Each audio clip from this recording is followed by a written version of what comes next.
Hi guys. I decided to do this video so I can show you how to practice the video that you expected to do for the selling and marketing module.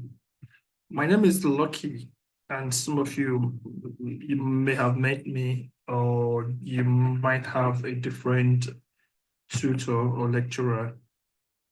I'm one of the I'm a member of the teaching team here at the QA, and I've done this video to assist you in terms of creating your your poster and the video or oral presentation, because you have to do two. You have to do the poster on the one hand and the video presentation. But you can decide to use the poster or the script for this presentation. As we go on, you would see what I mean or what I'm saying. But for starters, you would see that I'm sharing my screen. So you're expected to do that. You're expected to share your screen of what you're presenting. And on the right-hand side, or at the top right corner, you will see my video showing in the presentation. So you can see my face in the presentation. So that's what you are expected to do too. So you recording yourself presenting the poster. I'm using Zoom here, a free Zoom account, because some of you may not have Teams or you might not have other sort of presentation software like this. You can use a free Zoom account. That's why I've used the free Zoom account. So anyone can use it. Okay. If you look on the first page of the poster, it's just the cover page. Okay, so you complete the cover page, and if you go on to the second page, after you've done the cover page, this is the main poster. This is what you're presenting. So you have the poster here, and we are giving you a sample. Unlike all the assignments you would do at level 6 and at level 5, you won't have a sample, but we are giving you a sample for this module because this module is very different. If you look here, the sample do not include the content. So don't use the content here as sort of sample or example for your own content. But the structure, you are supposed to follow the structure. And what do I mean by the structure? You will see there are 3 sections here. Sections 1, 2, and 3. Under section 1, you will see how the answers are structured, bullet points and citations. That's what the content is doing for you here. So you have to decide how you bring in your content when you do your presentation. But what you have here, you have bullet points and citations. That's expected. And you will see some images here. You have 3 images here. This is the maximum of the image that you can have. You can make it 1 or 2 or 3. You will see why you can do that, but you need at least 1 image. So the first part, you would have content of the industry, just an overview, a brief overview of your organization. And you can see that here, it talks about the industry, the sector, and you have your key stakeholders in section 1. After you have the bullet point of the key stakeholders, then you should have the bullet point of the key audience, like you can see here. You see, it's very specific. It says petrochemical research institutions. That's what you're expected to do. Here, it's not, you don't have the bullet point on the poster here, but you're in section 1, you're also expected or required to do the segmentation.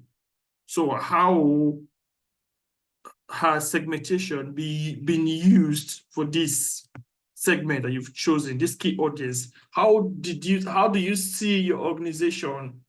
Because you've learned the segmentation theory, and you working in the organization and looking at this specific audience, how do you see your organization apply segmentation here? That's the question you're answering here. Which type of segmentation are you seeing here of the different types of segmentation and how? That's what you're answering here. And then you move on to the marketing mix. Now, for the marketing mix, you're not doing all. Okay, you're not doing all the marketing mix. You're doing the ones that apply to that audience that you've chosen. Okay, normally there should be product or service, because if you don't have product or service, it wouldn't make much sense, because you don't have what are you going to talk about the price for, or the place or promotion and so on. So for starters, there should be product or service. And the other piece, you don't have to do all of those. Okay, you can do another 3 or another 4. It depends on what works for you. When you finish the section, in that section, you can decide not to have any image. Okay, you can decide not to have any image. If you look here, the image that is being posted here, it's part of the presentation. You can see it shows the different locations. This is part of the overview, the different regions that the organization, these organizations, that they will have their customers and where they are located to. Okay, so it's part of the overview. If you don't have any image to show section 1, that's fine. But section 2, you should have an image there. And this is why. It requires you, section 2 requires you to show an example of a specific marketing communication piece. So you will see in the assignment brief, it says either a blog post or a social media post. It has to be something specific that is being used, to target that key audience that you chose in section 1.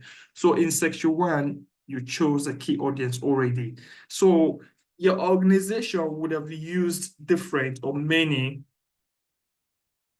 pieces, different pieces of marketing communication to reach them, specific ones. It might be a post on LinkedIn, or it might be an advertisement, or it might be a sort of stakeholder email. So there will be many. When you look at the marketing communication mix or promotional mix, you would see different ones there that would have been used. So what you're doing here is to identify a specific one. So when your organization uses a lot, you can't use all of them in this assignment. It's not possible.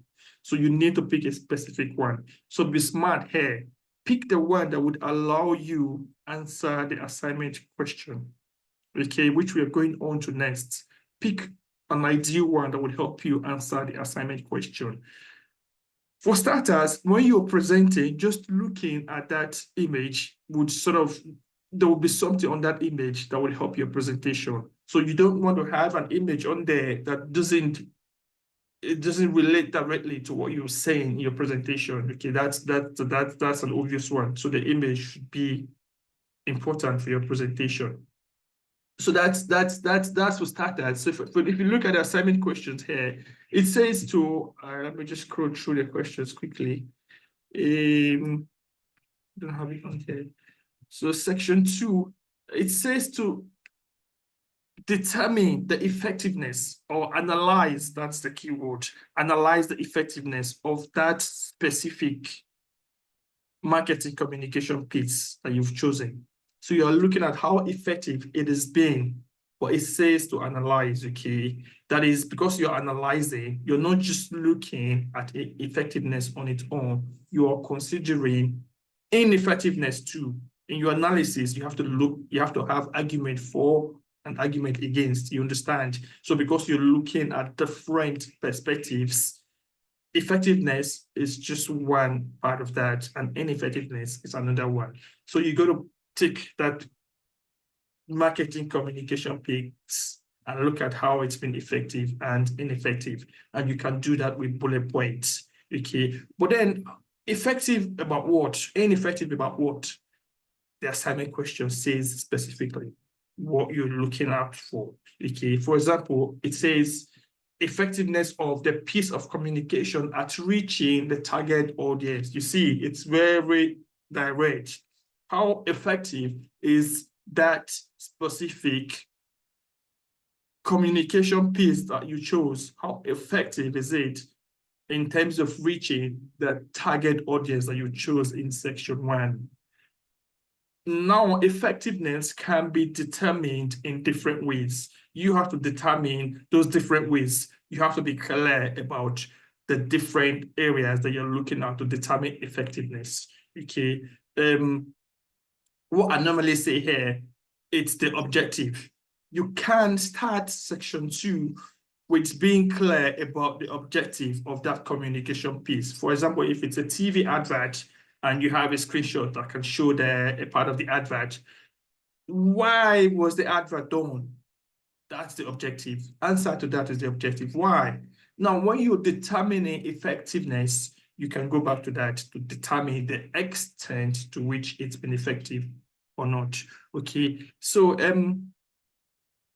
the same for ineffectiveness. So that's one area that you're determining effectiveness and ineffectiveness for. Okay, now the other area you want to do that for, it says, if you look at the assignment question, it says achieving organizational goals. So you're also determining how effective has the chosen marketing communication piece been when it comes to achieving organizational goals, or how ineffective has it been? So these are the areas that you're analyzing, that you're doing your analysis on. Be clear as to what you're using, the criteria you're using to determine effectiveness and ineffectiveness. Okay. Also, be clear as to when you're determining effectiveness and ineffectiveness for reaching the target audience on the one hand, and be clear when you are determining that for achieving organizational goals on the other hand. Okay. Now, you have to have argument for and against. Effectiveness, ineffectiveness helps with that. If you're saying there's effectiveness in this way because of A, B, and C reasons, on the other hand, you're saying it's ineffective because of A, B, and C reasons. Now, when you use the literature to support, so you're not just saying from your own volition, from what you think that has been effective, you are now using the literature to back what you're saying. You are saying it's ineffective because of 1, 2, 3, and support that with the literature. And on the other hand, you're saying it's been ineffective because of 1, 2, 3, and you're supporting that with the literature. This is along the lines of what you're doing in section 2. When you move to the recommendations, if you've done section 1 and 2 properly, you'll be fine with the recommendations. This is why. Your recommendations can go along the lines of those things that you've said it's been ineffective. So if you say something is ineffective, how can it be effective? The recommendation can do that. If you look at the recommendation section, it says section 3, it says propose changes to the marketing communication section in section 2. If you say it's been ineffective in this way or that way, your changes is how it's going to be effective. You see, however, even though you've said it's effective, you can still make recommendations to be even better. There's no perfect marketing communication piece that is 100% perfect. Okay, there's always improvement. It takes reading and thought. Okay, in terms of the direction you're going with determining effectiveness and ineffectiveness. Okay, now it also says you must justify why your recommendations are more appropriate. So if you're saying in section 2, this is ineffective because of XYZ, and in section 3, you're saying this is how it's going to be effective. That's your recommendations. Why do you think that how that you said it's going to be effective? Why do you think that's better? That's more ideal to what's been done before? You have to answer those questions. When you do that and back that up with the literature, both you're going in the right direction. Now, it depends on the extent to which you bring in analysis and evaluation. Go for it as much as possible. Even though it's a presentation, like you can see with the examples that we have here, there's a lot of citations. There's a lot of opportunity to bring in citations and academics, evaluations, analysis. You can do that. Don't say because it's a presentation, you can't really do that. That's why one of the reasons we have a sample, so you can see how that can be done. Obviously, on the sample, you have bullet points, but when you do your oral presentation, then you can add the meat, you can add more detail. Okay, so that's along the lines we are going to, along the directions we are going. Okay, now if you, after the main poster, which is the second slide, so the first slide, remember, was the cover page, and the second slide was a poster.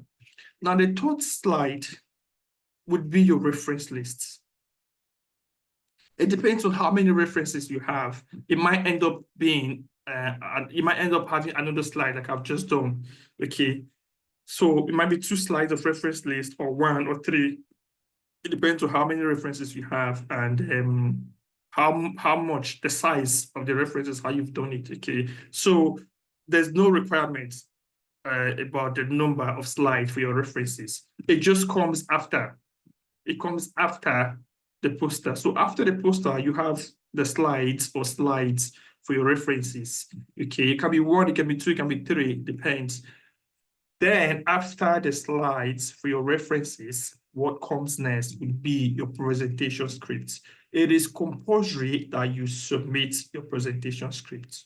The assessment for this module includes your presentation script. So your presentation script would be the next few slides. Okay, you see I'm clicking. So mine had 3 slides here.